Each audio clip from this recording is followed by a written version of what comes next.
It has long been expected that Ruben Amorim would eventually manage one of Europe's biggest clubs. Guiding Sporting to their first league title in 19 years all but guaranteed that, and the fact that his side will likely win it again this year only adds to his exceptional CV to date. Sporting recognized Amorim's talent early on, famously paying a huge release clause to acquire him after his blistering start at SC Braga. Despite being relatively unproven at the tender age of 35 years old, they had bet on his tactical mind, man management skills, and unwavering dedication as both a player and manager. Based on the job he's done so far to transform Sporting, Amorim could just be the new special one. Who is he, and why is he in such high demand? This is the remarkable rise of Ruben Amorim.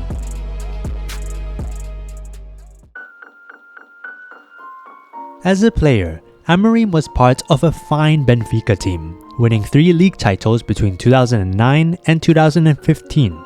He was even good enough to make Portugal's World Cup squads in 2010 and 2014 and is largely remembered as a hard worker in midfield or at right back, a James Milner type of player if you will.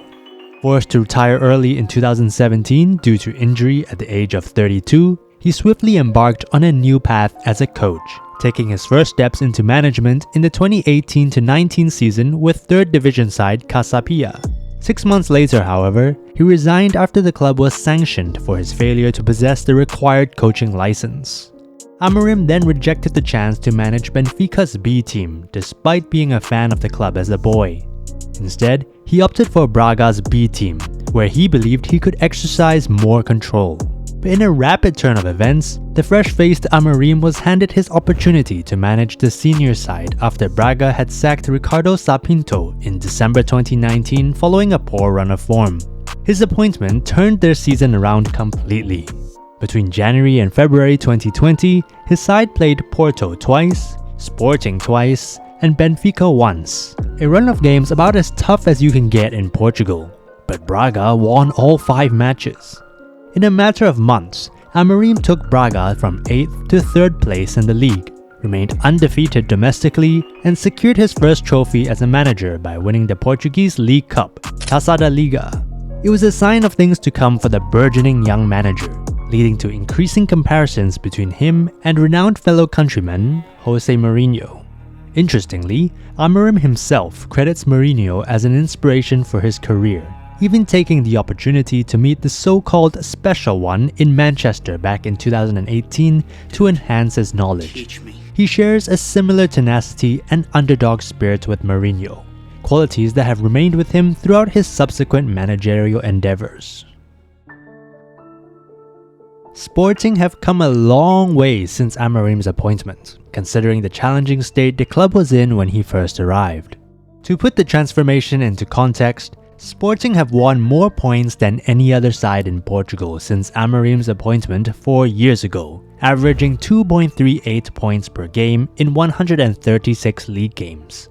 In the 136 games prior to his arrival, they had averaged just 2.13. Under manager Marcel Kaiser, Sporting had started the 2019-20 season with a 5-0 defeat in the Supertaça, the Portuguese Super Cup, which came at the hands of bitter Lisbon rivals Benfica, whom they hadn't finished above in the league for 11 consecutive seasons. After only 2 wins from 5 games, Kaiser was dismissed and replaced by Lionel Pontes, Sporting's former under-23 coach. Soon after, however, he too was dismissed after 0 wins from 4 league games. Jorge Manuel Rebelo Fernandez, also known as Silas, stepped in next and also proved underwhelming in his 28 games in charge, winning 17 but losing 10. By March 2020, Sporting, astonishingly, were already searching for their 4th manager of the season and wasted no time snatching up Amorim, less than 3 months after he had assumed control of Braga's senior team.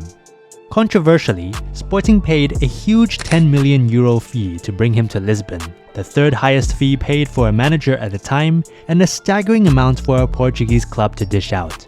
It was an even bigger risk given the strained relationship between the club's board and its fans, many of whom saw the appointment as an example of the board's reckless financial management.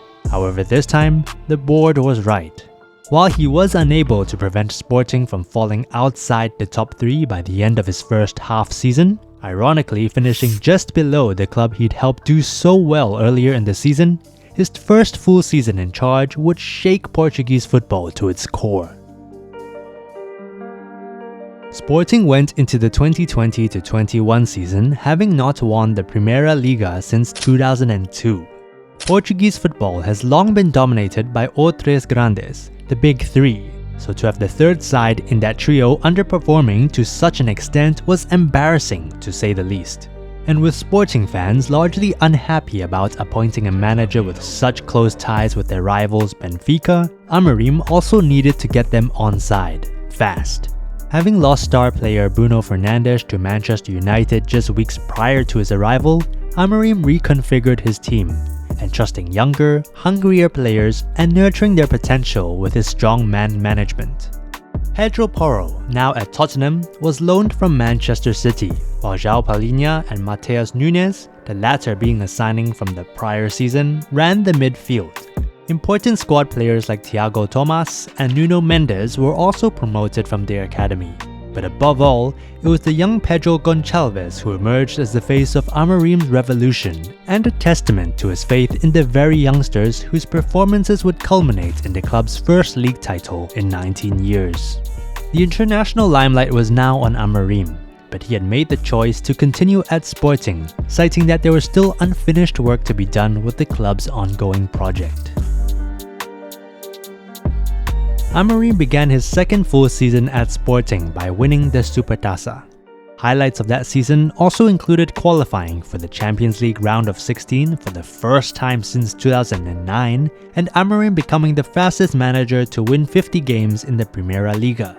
He had also led his side to their first away victory against Benfica in 6 years, following a 3-1 win, and then a month later, won his third consecutive League Cup in a 2-1 win against the same opponents.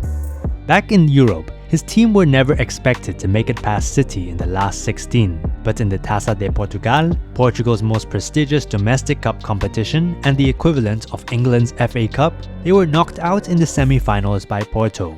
As of now, that competition is the only trophy in Portugal that Amorim has yet to win. By the end of the season, Sporting had matched their previous season's 85-point tally in the league. But this time, they finished as runners-up to an extraordinary Porto side, whose record-breaking 91 points tally still stands as the highest in the history of Portuguese football. The following 2022-23 season was Amorim's biggest disappointment yet, as Sporting finished outside the top 3 and failed to win a single trophy. As with all overperforming teams outside Europe's top 5 leagues, Sporting had faced an exodus of talent during the pre-season summer transfer window. Mendes had already left for Paris Saint-Germain the year before, while Palhinha and Nunes departed for the Premier League. Furthermore, the club opted against making Pablo Sarabia's loan deal permanent, resulting in the departure of their top goal scorer and main goal threat from the previous season. Despite struggling in the league, Amorim still guided Sporting to their third and his fourth consecutive League Cup final, even though they eventually lost that game. In the Europa League, Sporting made it all the way to the quarter-finals, following a memorable and surprise victory over favourites Arsenal on penalties. But after falling short of the club's objectives for the season, Amorim took responsibility and offered to give up his position following a meeting with the club's president and sporting director. Despite this, the club maintained their trust in him, with their president openly acknowledging him as one of the best coaches in the world and attributing their failure to meet their goals to poor season planning, specifically pointing out the departure of Nunes as a contributing factor. To mount any sort of title challenge, Amorim had to address a critical problem at the club: Sporting's consistent struggle of being outscored by their big 3 rivals. Last season, Sporting were outscored by other title contenders, and again in the season before that.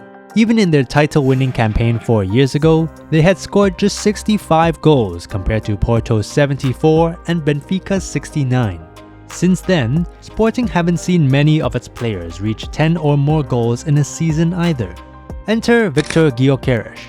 After a brilliant season in which he almost single-handedly fired Coventry City to Premier League promotion, Sporting splashed out a club record transfer fee of €20 million for the Swedish forward last summer. Last season saw him score 21 times in 46 English second-tier appearances, a tally he's already surpassed this season in the Portuguese top flight from nearly half the number of games. His 22 league goals to date have made Sporting the leading scorers with 79 goals so far, which is a whopping 17 more than their closest challengers. Their goals per game average of 2.93 is also the highest it's been for the club since its title-winning season in 1973-74. Across all competitions, Gyökeres's goal tally is already 36. Within Amorim's favoured 3-4-3 formation, Gyökeres plays as the number 9 with the creative Gonçalves and Marcus Edwards alongside him on the wings, while Trincão is often another option. While a lot of their build-up play comes centrally, Sporting's strength is picking the right time to feed the ball into wide areas and causing damage with their pace and creativity in the front three. Having such a ruthless front line has helped them maximize their opportunities in front of goal, converting from fewer expected goals per game compared to Benfica, their main title challengers this season. As of March 2024, Sporting's non-penalty shot conversion rate of 16.6% was even the highest of all 172 clubs across Europe's top 10 leagues this season. Now compare that to last season, when they were only able to convert 11.8% of all non-penalty shots. Much of Sporting's build-up play is also reliant on their three central defenders carrying the ball upfield.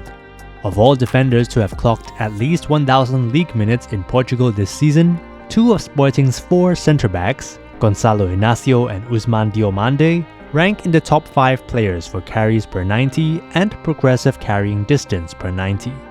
As a result, his side also lead the league in number of direct attacks, which is already more than they had recorded in the entirety of last season.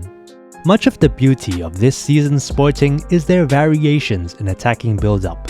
They lead the league for average open play possession time per sequence, as well as open play sequences containing 10+ passes that either end in a shot or have at least one touch in the opponent's box. In their games against Porto, Benfica, and Braga, they enjoyed less possession on each occasion but were still able to utilize their pace in attack with fast breaks. In fact, across the two matches against Porto and Benfica in the first half of this season, they attempted 5 shots from fast breaks, which so far makes up around 20% of their tally of shots from fast breaks for the season. This shows that Amorim can mix up his team's style based on the opponent. With Sporting topping the league and looking likely to win their second title in 4 years, it's easy to see why such a young coach like Amorim would attract the interest of Europe's biggest clubs. So far, he has waited patiently for the right opportunity to take the next step in his career. While Mourinho achieved immediate success with Chelsea after departing Porto, premature career moves have proven to be a mistake for Portuguese coaches like André Villas-Boas and Bruno Lage, who had only spent 1 season with Porto and Benfica respectively before moving to England. In a sense, Amorim has already avoided that error by continuing at Sporting for this long, mirroring the decision of Xabi Alonso to stay at Bayer Leverkusen. And there's a prevailing belief that when he does eventually leave, he will achieve success, which the Premier League could be about to find out. If you enjoyed this video, hit that like button and subscribe to the channel for more football news, stories, and insights. Also, don't forget to turn on notifications so you never miss a beat. And with that, we'll see you in the next video.